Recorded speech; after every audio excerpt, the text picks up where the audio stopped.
Okay, so the first message that is coming out here is they're saying patterns don't have to repeat. Okay, what that means is that I feel like some of you were in a situation where your own parents, your own mom and dad, might have been divorced, right? Might have been separated, might have been divorced, might have faced a lot of emotional or even difficulties. Like you might have grown up in an environment that was very, very unstable because it was like a single parent household. Parents were not speaking to each other. There was this underlying current of jealousy or even hostility between parents. And I feel like some of you might have been in a blended family where, you know, your dad might have had another family, your mom might have had another family. You felt kind of shuffled around. You felt almost as if you didn't have that sense of family, right? And so you go into the world, and in your relationships, you were constantly looking for that sense of you were trying to create this family, this idyllic family, you know, two parents, two pets, two kids, possibly taking care of an elderly parent, living in the same household. You were trying to create this idyllic type of a situation because you didn't have it growing up. And what it means is that in the process of searching, you know, this is a generational card. It's things that are karmically passed on from different generations. So for example, if you grew up with a lot of, with like substance abuse, you know, it's a chain of abuse that can continue. And likewise, neglect, it's a chain of events that can pass down from generations. If we were taught to behave a certain way that might not be good, we can pass these things down to our children if we don't catch them. So I feel like these are like generational things that are passed down from parents from different generations. And I feel like they might not have been healthy ways of doing. And so you might need to be the one to break the cycle. So for example, if you grew up in, you know, that broken household, for example, you might go through life feeling as if you yourself have been separated or divorced, you might feel as if I failed at creating the home that I'm looking for, or the home that I desperately crave. I failed at it. So don't beat yourself up over it, okay? Because I feel like we live and learn. And in the process of moving forward, as long as, you know, it doesn't require a traditional family to raise a child, right? It doesn't require these things. As long as both people agree that we're not right for each other, we need to part ways, then it's done in a spirit of compromise. It's done in the spirit of wisdom. So I feel like your definition of what family means, your definition of what you want out of a stable relationship is going to change drastically for this month. And I feel like you're simplifying your expectations, or at least you're becoming a lot more realistic about your expectations. Others of you might have been in a huge hurry, you know, to bypass like the steps in order to create that family. So you might have rushed into marriage. You might have rushed into relationship. You might have rushed into love partnerships, like dating someone and then, you know, projecting these qualities onto them that makes them marriage material when in fact they weren't marriage material. So it's kind of like clinging on very, very strongly to this ideal family that you want, and you're projecting qualities or putting the other person on a pedestal where they did not belong. And so when they disappointed you, it just like, it created a lot of difficulties for you to move on because you had such high hopes and expectations, and you had like unrealistic expectations in that relationship. The last thing that I'm feeling for some of you is that I feel like you rushed a relationship in the past, and now you've learned your lesson. Okay, so it's kind of like lesson learned either way. This is a generational wealth once again, and it's going to take a lot of time to build, and it's going to take a lot of concerted effort from both parties, from all people involved, in order to build it from the ground up. And I feel like with it in the reverse position, it's almost as if you jumped the gun, you rushed a relationship, and you might have been with the wrong person, but you were rushing, so you didn't realize they were the wrong person. Either that, or you rushed the other person along and they weren't ready it has nothing to do with them, you know, not loving you or anything like that. I just feel like they wanted specific things in place first before they can commit, but you wanted to give them the ultimatum. You rushed something along, and the time wasn't right, okay? So I feel like you're starting to realize that. You're starting to open your eyes to the fact that things need a lot of time to develop. And, you know, that's a major lesson for a lot of Aries, because you guys, first sign of the zodiac, you're very, very spirited and you're quite impatient. And so I feel like a lot of you have come to this realization that things can't be built overnight. You know, you can't rush another person, because it's also contingent upon where they are in life, what their station is, and, you know, what their plans are as well. So I feel coming through for this month in terms of relationship, you're going to be a little bit slower in your approach, or you should be slower in your approach. And you're going to try to nurture something from the ground up so that it can sustain that test of time. Okay. So major lessons for you guys as it relates to the family. And I feel like they keep mentioning something about the behavior of the mother is being repeated with the child. So if your mother has been somebody who's quite impulsive, I feel like you're starting to realize, you know, I'm exactly like mom. Or if your father as well was quite impulsive, you might feel like exactly like dad. So there's something here about generational expectations, generational rifts as well. I'm going to give you one more outcome card and see what both of these are linked up with. So I have here the Eight of Wands.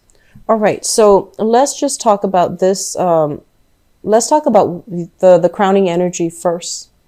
The crowning energy is pretty much what you're thinking about moving into the month of February, okay? We have here the Hermit and the Ten of Cups. And the Hermit is a card about looking at somebody. It's kind of like digging information out of, looking, it's almost like social media stalking. It's almost like asking mutual friends, hey, what's my ex up to? You know, what's such and such up to? Who is he with right now? Who is she with right now? Are they still single? Are they married? Like you're looking into information. You're looking for information about a specific person from your past. I feel like the person, once upon a time, they were somebody that you had a very, very long relationship with. And this might be 5 years, 10 years. It's something that was very significant, and it was very, very long. It shows up here as the Ten of Coins, and I feel like it might have been somebody you were married to. It might have been somebody that you might have told your friends, you know, this is like the love of my life. There might have been plans for wedding, so engagement. You might have been engaged to this person.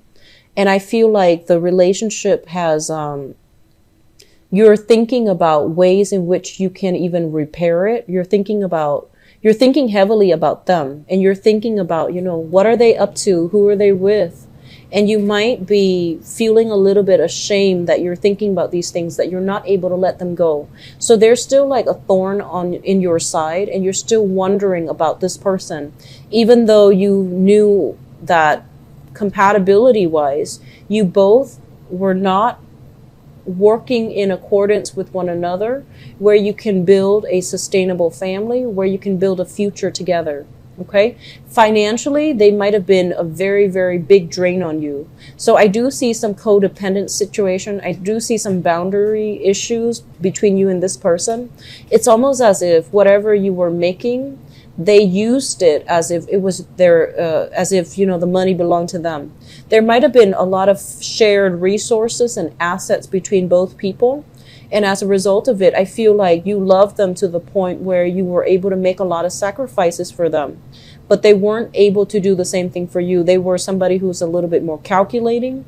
They held grudges. is what I'm feeling. So I feel like this is something that you're grappling with, you know. It's like a love-hate type of thing, but you're still kind of curious. You're still wondering what they're up to. You're still trying to figure out, you know, who they're with and things like that. I don't feel that you are physically going back to it, because I do see some blockages here. With the Hermit as a major arcana card, it indicates something that is no longer good for you, and you are aware that it's no longer good for you. But there's this need for information, need for closure, need for like, I feel like just need for validation, where you might be digging into to see what they're up to, okay? So that's coming out first. In the past, we have here the Four of Swords, as well as the Seven of Coins. And I feel like you were dealing with a person, it might have been an earth sign, okay? So Taurus, Virgo, Capricorn. What I'm feeling associated with this person is that they're saying there's a very, very long period of waiting for this person. You found yourself constantly waiting for them. So it's almost as if, you know, you told them this is what I want, and they're like, I'm not ready for that. Can you give me more time? For whatever reason, I feel like those were messages coming through associated with your interaction with this person from the past. They might have been in school. They might have been trying to get their career on track. But either way, what it showed to you, what it revealed to you, was that they didn't prioritize you. They prioritized whatever else was going on in their lives, okay? And you know, I mean, to be fair, a lot of the times we have to get we have to get our ducks in a row before we can commit fully to another person. But I feel like you were ready to commit to somebody, but they made you wait. And I feel that the whole waiting process, it made you feel kind of like put on the back burner. It made you feel as if they didn't appreciate you. And it made you feel almost as if I was foolish for waiting for so long. I was foolish for always putting my needs on hold in order to accommodate the other person. So I feel like there was a lot of resentment coming through associated with this relationship, because it feels almost as if two people were not working towards a common goal, okay? This is like building something of value. Two people who are seeing eye to eye. There's great attraction. I feel like there's great attraction. There's great chemistry with this person from your past, but I feel like you both were not, your realities of the future that you want to build with one another is very, very different, is very muddled. And as a result of it, you don't see eye to eye, and you can't really, I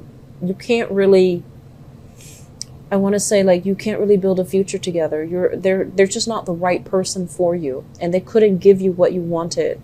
And I feel a lot of you really put your heart out there, you know. This is somebody making their wearing your heart on your sleeves. You left your feelings out there. You let them know that you would always wait for them. And so this whole process of waiting, it left you kind of empty, okay? In the present situation, I feel like a lot of you are drawing back your energy. I feel like for those of you who are in committed relationships, there's a lot of responsibilities that you are shouldering, but you're doing it in a very, very happy manner. And then others of you are trying to find your footing again because you have left this relationship behind. You're still thinking about them, but you know that they're not good for you. You know that they can't make a comeback in your life because it's going to lead to more disappointment. And so you're trying to, you know, get out there to start dating, to really find the one. And so they're saying like you're letting go of that expectation from the past, and you're trying to rebuild your empire. You're trying to rebuild your sense of self, and you're trying to make yourself, cultivate yourself in a way where you are ready again to invite another person into your life, okay? And then for others, I feel like, you know, the responsibilities of parenting, motherhood, and even fatherhood, it's taking its toll on you. And I do sense as well that you're doing it happily, but I feel like there's some imbalances between responsibilities shared between two people. So if you're in a relationship, there's some imbalances here that needs to be straightened out, because I feel like it's repeating an old cycle where it could create resentment further down the line if it's not dealt with. So somebody, and I feel like somebody feels almost as if they're bearing the brunt of the relationship, Somebody's doing a lot of the housework. They're also doing a lot of the personal work. They're taking care of all their kids' responsibilities, and the other parent is too busy to chip in. So there needs to be a restoration with that balance. You know, there needs to be a balancing out of the responsibilities, who's doing what, so that it's fair and so that it's manageable for both parties. Okay. Once again, the message that I'm feeling here is, especially a lot of you might have been in a situation where, and this is, you know, not going to apply to all, so please don't get offended, because I feel like this is a little bit of a harsh message. I feel like you might have had a mother figure that was a little bit more self-absorbed. You know, like growing up, she might have put her needs first, and she might not have been there for you emotionally when you needed her. She might not have been like the type of mom that's very affectionate. She loves you, I feel that, but I feel like she's not the affectionate type. She's not somebody that emotionally or even physically expresses her love. And so you're examining her behavior and you're vowing to yourself, if I ever become a mother, if I ever become a father, I'm going to behave differently. So I feel like some of you are coming to that realization as well when it comes to your love relationships, and how you can incorporate things like best practices based on your parental interaction, how your parents interacted with each other when you were growing up. And, you know, you're going to take away the good and leave the bad. So you're learning from your parents how to be a really, really good mother, how to be a very good father, how to be a really good partner. And I feel like these things are coming through as powerful lessons, because now you're starting to see, like, you know, I understand why I have the parents that I have, because they're making me a better person, despite their flaws, despite their, you know, despite the good and the bad. I feel like you're starting to realize that, you know, I have my mom for a reason, because I'm learning certain things from her, or I have my dad for a reason, because I'm learning certain things from him, what not to do and what to do. So I feel like that's helping you navigate some issues that you're having in your current relationships right now. Okay, so it's very positive. It's very like inspiring. In terms of your foundation, and the foundation is something that you're bringing into the month of February with, okay, the knowledge or the physical item or the physical thing. So we have here the Knight of Wands as well as the Five of Coins. For those of you who are single, you're carrying a torch for somebody. So we have here the Knight of Wands. This is somebody who's very, very spirited. And this is somebody that is, you know, they're kind of like, they're loving their life and they're living their life, and they're not going to be stuck in the past moping.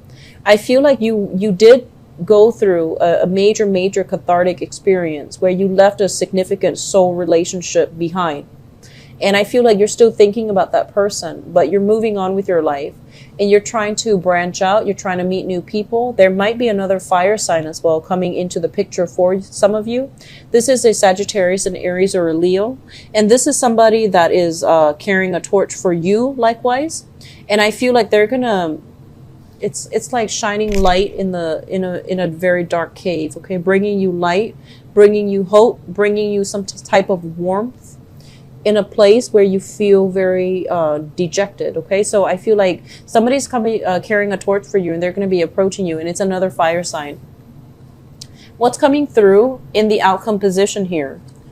We have the Hierophant, leaving behind, I guess, like expectations of what family should be, of what relationship should be like, and moving forward. So both of these things indicate leaving one thing behind, all of the expectations associated with it, and moving on with a new love relationship. So I feel like some of you are dealing with separation, divorce. You have somebody new in the picture, possibly another fire sign, and you're moving on.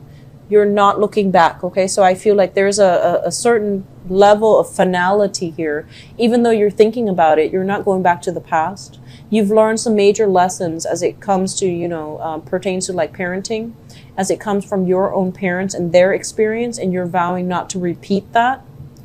And I do feel some of you have a new crush, a new person that is in your life pursuing you. And so you're moving ahead, and there's going to be a lot of communication back and forth between you specifically and that fire sign. You're dealing with another fire sign, okay? Very good love spread overall. The energy is very nice. I feel like it's just it's allowing you to close some doors. It's giving you some closure. And I do sense that, you know, this is a really good time for all of you to as well move on, okay? For those of you who are dealing with who are in relationships and who are, you know, trying to figure out what's fair and what's not, I do feel that by the end of the month, you're going to be able to have a breakthrough in communication. You're going to be able to realize that, you know, my partner and I have been dealing with some difficulties, but we are wiser and we are able to communicate thoroughly and effectively. And as a result, you're able to figure out some resolution for it, okay? So I feel like you have some very good energy coming through here, Aries.